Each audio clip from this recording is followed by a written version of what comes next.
Welcome to Not Milk Never Milk. Subscribe if you're lactose intolerant. You begin by protecting your data. Make a fresh iCloud or local backup now, because updates can fail. Once done, make sure the iPhone is charged to at least 50% or connected to power, and join a stable Wi-Fi network to avoid cellular charges and slow downloads. Then open Settings, choose General, select Software Update. Tap Download and install when the update appears. You may need to enter your passcode to authorize the download. This starts the update safely and quickly. You accept the terms and when asked, enter your device passcode. This verifies you own the iPhone. The system will download and then verify the update. Verification checks the package integrity, so be patient and avoid closing settings.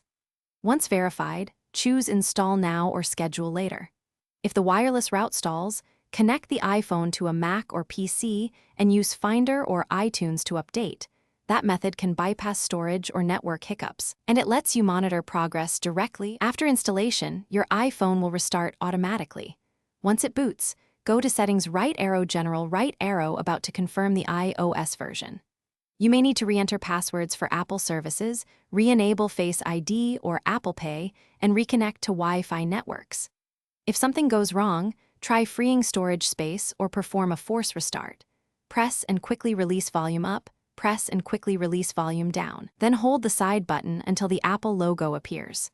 If failures persist, connect to a computer and update via Finder or iTunes.